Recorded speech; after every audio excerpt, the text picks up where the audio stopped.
Feira a gente conversa sobre política aqui com o Rômulo Pinheiro, mas os acontecimentos podem trazer o Rômulo de volta.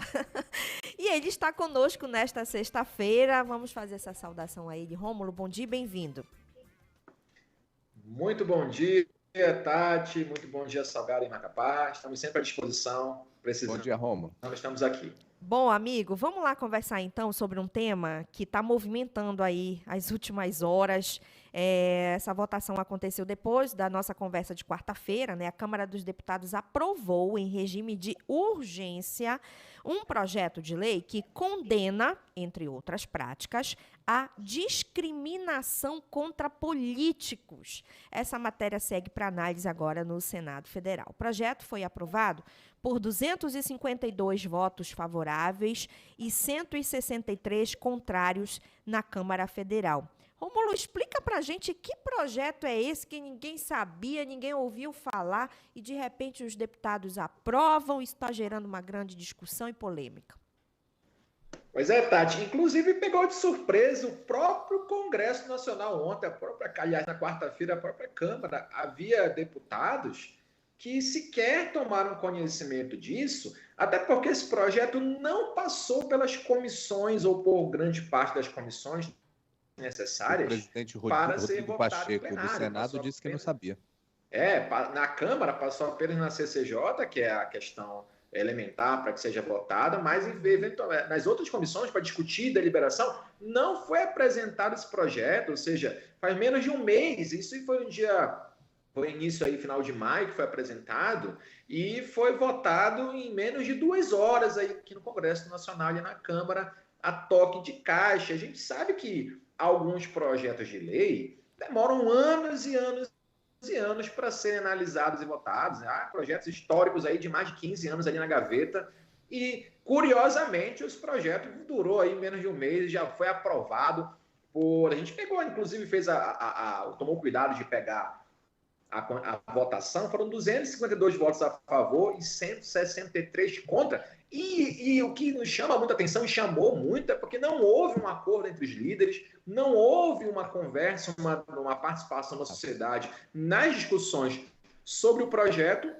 E, claro, isso faz com que nós aqui em Brasília, pelo menos aqueles que moramos aqui, né, sejamos vistos como pessoas que abarcam ou, pelo menos, convivem com pessoas lá no Congresso de fama muito ruim. Então, você vê que isso acaba por trazer essa imagem negativa que a sociedade tem do Congresso quando percebe claramente um projeto de lei voltado para atender certas demandas específicas das pessoas que lá estão. É muito claro, até mesmo deputados que são de espectros ideológicos contrários criticaram essa urgência na votação de ontem. Vocês notem que pessoas aí, tanto do partido apoiado, que apoiam o governo, e os contrários, determinaram assim que não houve essa discussão prévia e que mesmo assim foi aprovado com 252 votos. E aí você tem um pano de fundo que é a questão política, que a gente debate aqui, né, a questão política principalmente. O projeto apresentado pelo deputado Dani Cunha, filha, para quem não conhece, filha de Eduardo Cunha, famoso Eduardo Cunha, lá do impeachment de 2016, e aí todo um contexto que a gente conhece um pouquinho aí do Congresso, sabe que isso há um certo senso de corporativismo, para não ser tão mais ofensivo à honra dos nobres deputados, mas há esse consenso de que havia necessidade de proteger determinadas pessoas em razão da exposição política.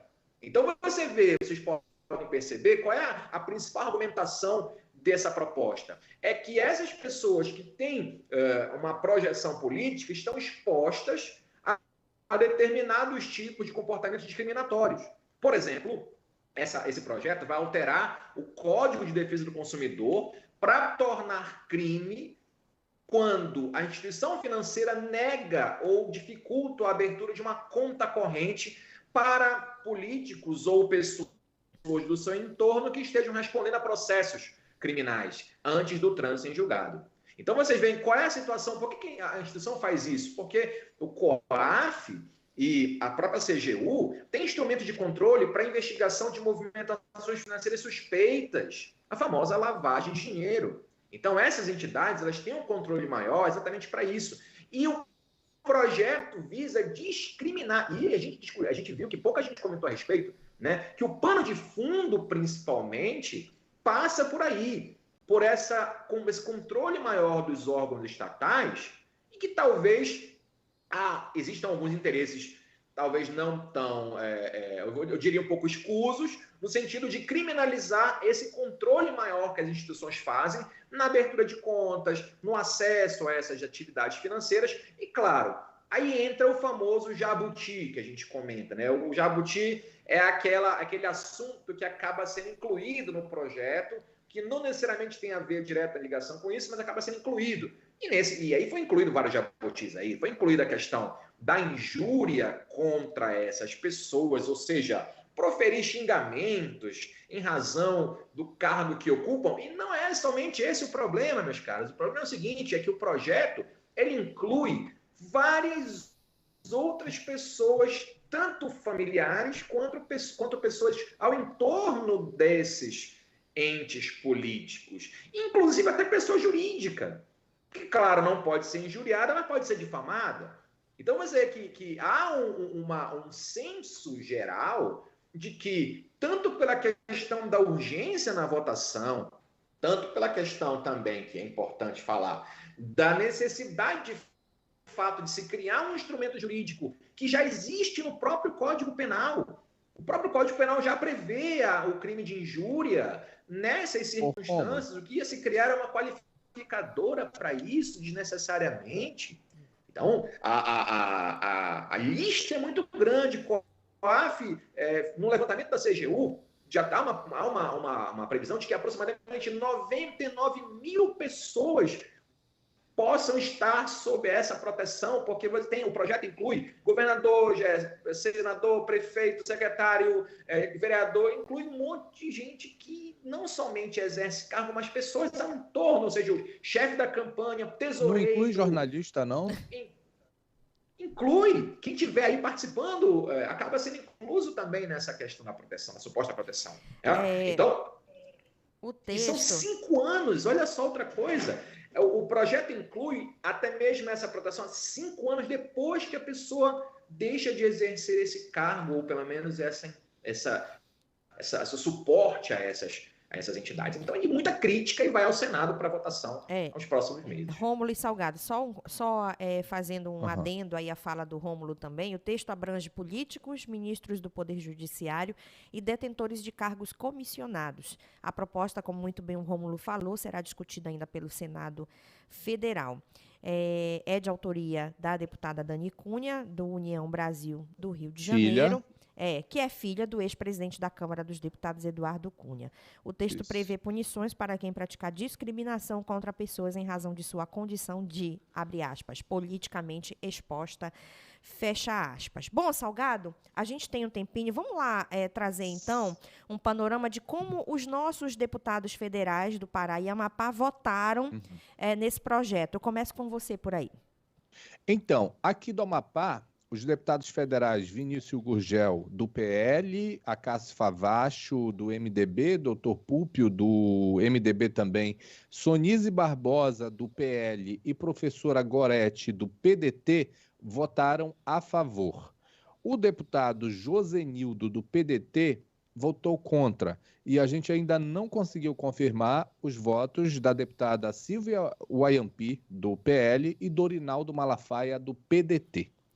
Aqui pelo Pará votaram sim o deputado federal Priante, do MDB, Enderson Pinto, do MDB, Olival Marques, também do MDB, Keniston Braga, do MDB, Renilce Nicodemos, MDB, e Antônio Doido, do MDB, além da deputada Dilvanda Faro, do PT. Votaram contrários a esse projeto Elcione Barbalho, do MDB, delegado Caveira, do PL, delegado Éder Mauro, do PL, Joaquim Passarinho, do PL, Júnior Ferrari, do PSD e Raimundo Santos, do PSD. Faltaram ou não falta ou abstenção? Doutora Alessandra Aber, do MDB, Andréa Siqueira, do MDB, Celso Sabino, do União Brasil e Ayrton Faleiro, do PT. Assim votaram os deputados federais do Pará e também do Amapá. Tá contigo, Salgado. Porque assim, eu lembrei muito do caso do ex-deputado Rodrigo Maia, que foi hostilizado em novembro do ano passado em um resort na Bahia.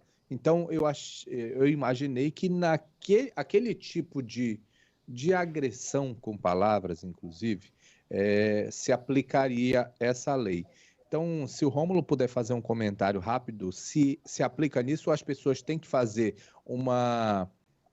tem que ter muito mais atenção do que elas vierem a falar para os políticos, inclusive cobrar dos políticos. Agora, Rômulo, se der tempo de você conseguir seu objetivo, eu queria que você comentasse a ação da PF de ontem com o senador Marcos Duval. Pois é, meu caro Salgado, para começar, as pessoas que cometem essas agressões, independente de ser político, de ser jornalista, advogado ou professor, a regra é a mesma.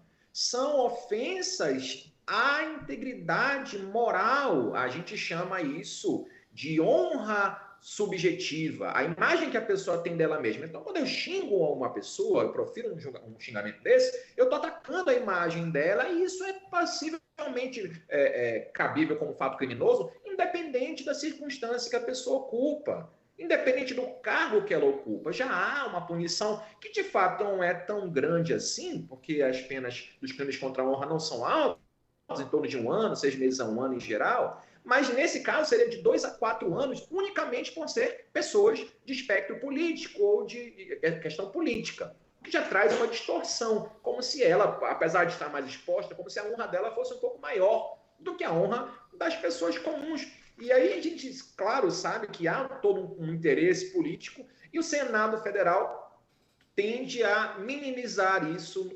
Primeiro que não vai votar com caráter de urgência, como votou na Câmara, e segundo ponto, que também há, com certeza, muitos exageros nessa proposta de lei e o Senado deve cortar bastante a respeito.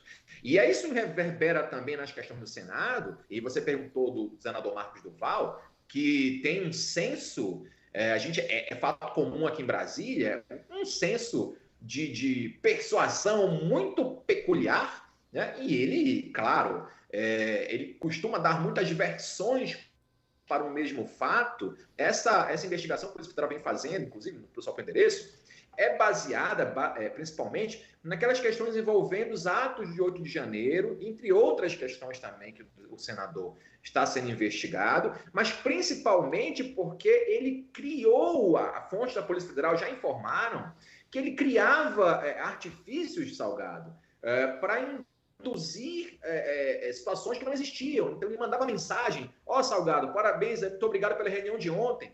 E você não tinha participado de nenhuma reunião com ele ontem. Então, tentativa de criar álibis de uma situação que as pessoas já conheciam esse perfil e nem sequer respondiam para ele.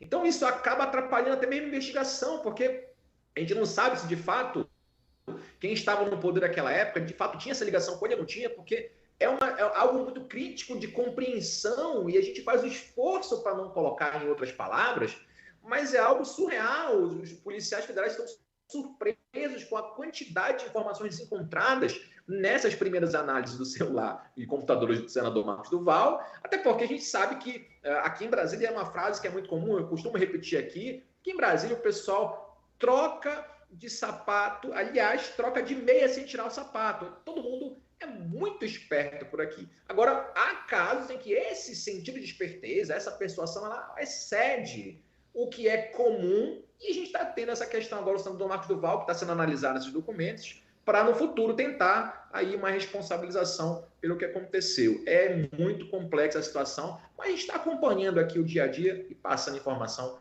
nossos amigos ouvintes aqui da CBN. Rômulo, valeu. Muito obrigada pela sua participação aqui com a gente. Até semana que vem. Muito obrigado, precisando, estamos sempre à disposição. Forte abraço. Obrigada, Obrigadão. Rômulo. Bom fim de semana. Bom fim de semana, 11h50.